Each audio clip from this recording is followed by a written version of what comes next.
Hello everybody and welcome back to Don't Starve. As always, we are gaming by gaslight and... well, yeah, we're back to Don't Starve. After... well, I think it's been almost a month since I last played this game. So, it's been a little while, at any rate. And, yeah, I decided to start over as Wilson... oh, no, you bad worm. Mole thing. Shift to attack. Damn you, sir. I needed that flint. Probably. Oh well, there's more flint. In fact, I see if... oh god, he's going for it. Oh no, it's just the butterfly. Oh, I've got my eye on you, gobbler. Always after my berries.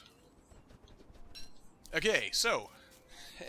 last time, if you are new to the series, or new to the channel, or just didn't see the last, I guess, episode before the hiatus, we got killed by the deer clops. We were so close to... well, actually, we weren't killed... well, indirectly we were killed by the deer clops, because he had to show up right before night fell, and then I had to go running into the swamp in the middle of the night and get killed by a tentacle. Story of my life, really. Pretty much sums it all up right there. But, here we go, starting again. Hopefully we can make things work. I set things to the same settings as last time. We're on a really big world. Lots of set pieces, because I think it just scales better that way to have lots of set pieces on a large world. Slightly lower than usual amount of things catching fire.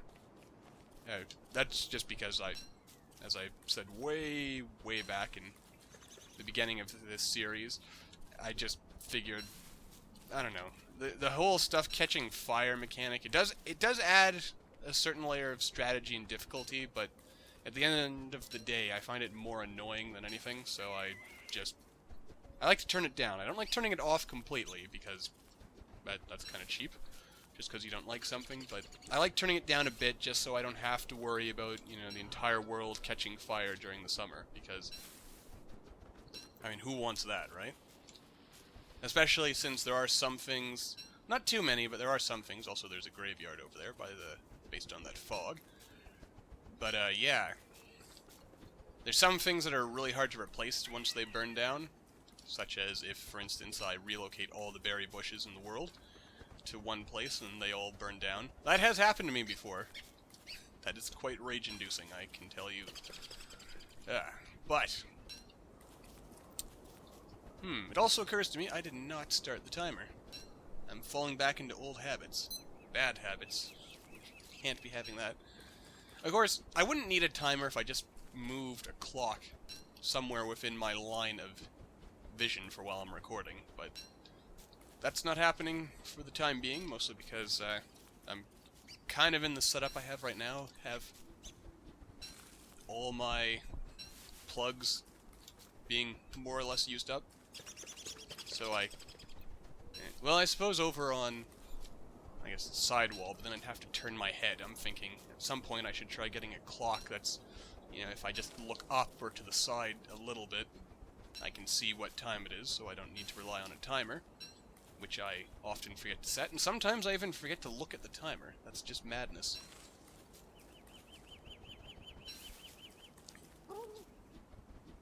I see you, sir. Anyway, so, guess kind of wandering off topic there with my issues regarding time management. Let's see. So what is our goal for, I guess, round 2? Hopefully we can last a full cycle of seasons this time, instead of just until almost the end of winter. Because I'm actually not sure what season we're in. I'm pretty sure we're in autumn again, though it could be spring, but probably autumn. That's my guess. I'm not picking any of these carrots for... I don't really know why, because the odds of me actually remembering to come back and pick them up later on is kind of slim, so I should just grab them now while I have the chance. And the berries I can ignore, because those will grow back and stuff, but the carrots, those are sort of a one-off bounty. Well, one-off until I actually start developing farms and start growing carrots and things like that. And I guess eventually we're going to want carrots if we... I mean, hopefully another thing we can do is maybe proceed a little bit faster and do a bit of caving at some point. Though then again, when I'm playing on my own in Don't Starve, when I start exploring the caves is when things usually start going just bad, because it's darkness all the time down there.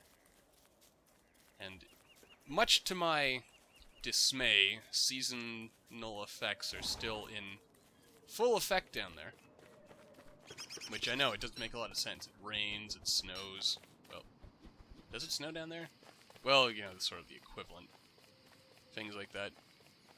Which was done as a balancing measure since, I think, early in the game when they introduced caves.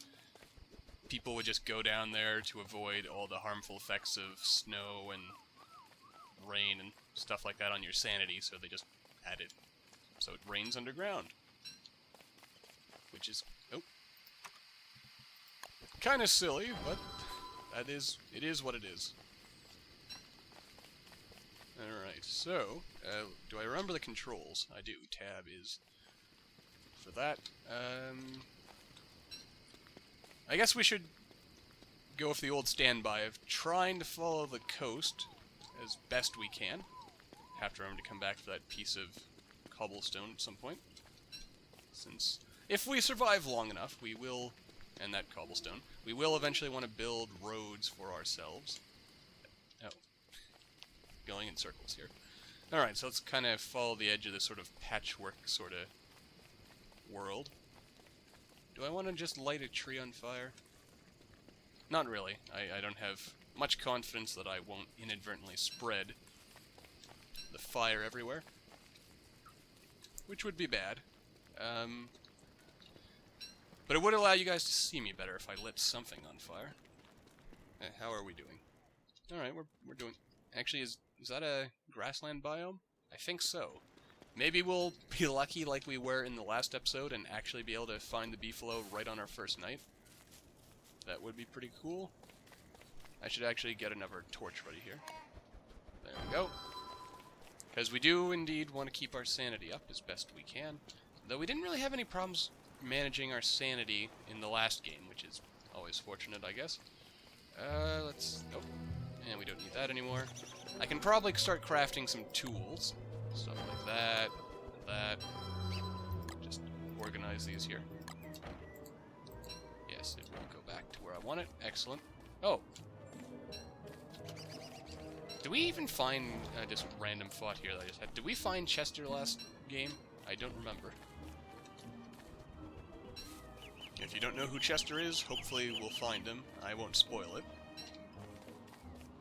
One of the few friendly beings in this world. Oh, sorry, brushed the microphone there. Okay, so... Actually, the good thing about Don't Starve is since it does have sort of runs on its own in-game clock, I will actually have or be able to maintain a sort of vague idea of how long I've been playing. I think usually what I like to do is one full day, one full night, and then end on a night, and then pick up the next day, something sort of like that. Also, there's a cave entrance right there. Now, we could always wander down there, but I don't know if I really want to right now. I want to get a bit of a better idea of what this world looks like and where all the resources are. Also, it occurs to me we're going to want to eat at some point, since we are sort of getting hungry. But right now, I'm just kind of wandering along. Let's start gathering some wood so that we're prepared for the eventuality of needing to cook and make food and generally not die. Since dying is never fun, is it? Yes, just chop away there, Wilson. Also, you may notice I am, in fact... This is, I guess, kind of a silly thing, but you may notice I'm, in fact, playing as Wilson again. He is probably one of my favorite characters. I mean, he's the first guy you unlock. He's pretty much the, like, cover character for this game. So I guess it's not entirely surprising that he should be my favorite. But also because even though he has no real special abilities aside from the ability to grow a beard, yeah, he's pretty much probably the most balanced and well-rounded character. I mean, there are definitely more powerful characters. WX, whatever his name is, the robot, who will no doubt unlock at some point. He's pretty powerful once you upgrade him, because that's a pretty cool ability he has, that hopefully I will showcase off at some point. Let's see, who's never... Maxwell, I find, despite the fact that he's pretty much a glass cannon and will die after just a couple of hits, he does have pretty good, kind of secondary abilities. He, for one, he actually starts off with some armor and a weapon, and he has really good, like, just sanity, sort of like a passive sanity regeneration ability. And looks like we're kind of coming into the rocky biome. Please, Mr. Tallbird, or Mrs. Tallbird, I guess. Don't hurt me. I don't mean you any harm. Please. I can outrun you, though. You don't want to leave your eggs. That would be a bad idea. Okay, so... as always, I kind of like to spend the first, just little bit of the game just kind of wandering around, exploring. We're pretty much in a patchwork biome here. I'm not even sure if that's actually like the proper name for this, but it's sort of just like a biome. It's not really a biome, it's just sort of a thing where all the different sort of types of ground just kind of intermingle. Which, incidentally, if I recall, early on, that was sort of a glitch in the world generation, but people liked it so much, the developers sort of left it in. I think, if I'm recalling my random trivia of this game correctly, which I think is pretty cool. If I do say so myself. We're getting pretty well stocked on supplies here, so we're gonna want to, I guess, start moving from focusing just on gathering supplies and being nomads, or, yeah, classic nomadic hunter-gatherer types, and eventually settle down and find a home. We'll plant a pine cone to practice sustainable forestry, which, if you've been watching pretty much any series of mine, I guess Terraria would be the other one, where it comes to harvesting resources, I seem to have a weird kind of insistence on making sure I don't know, I'm just sustainable in a video game. Don't ask. It's not a political statement. Don't get any crazy ideas from that. It's just a thing I do. I guess just it's more so because, especially in a video game, it's just practical. Make sure that you always have more resources lying around somewhere, just in case you need them, since you never know. Alright, I'm gonna try to refrain from picking up any more. There's ice there, which makes me think it's probably autumn. Actually, that has no effect. I'm pretty sure there's always a bit of ice that's just kind of lying around at the beginning of any season. I think, maybe.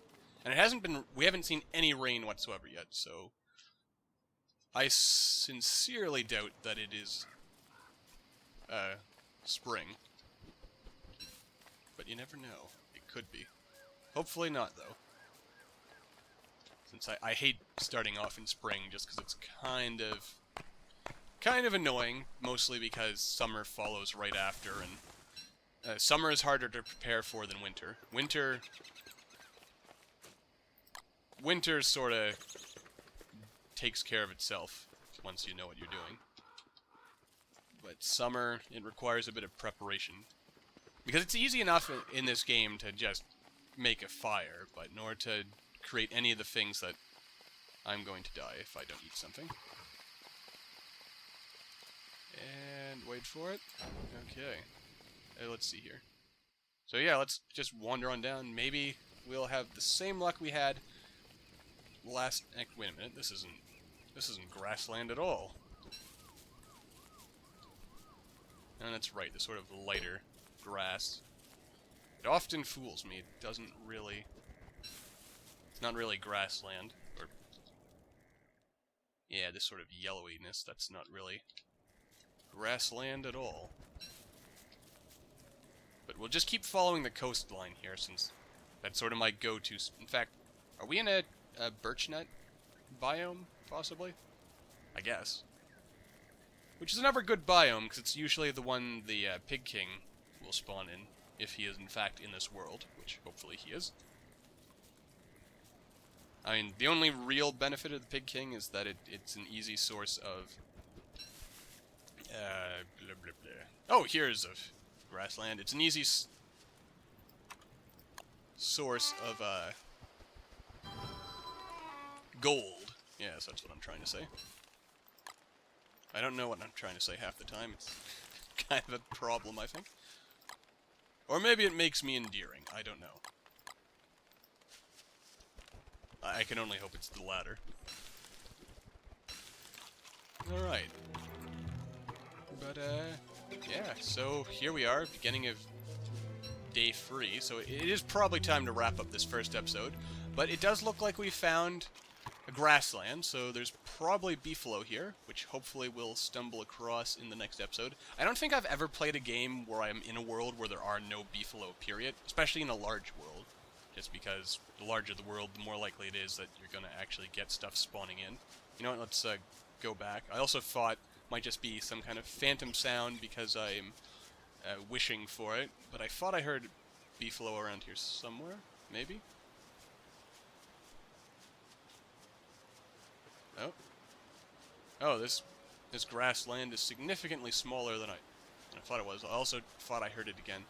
I've got to be mad. I'm going crazy already. The game has barely begun. I'm going crazy in real life, thinking I'm hearing beefalo that aren't really there.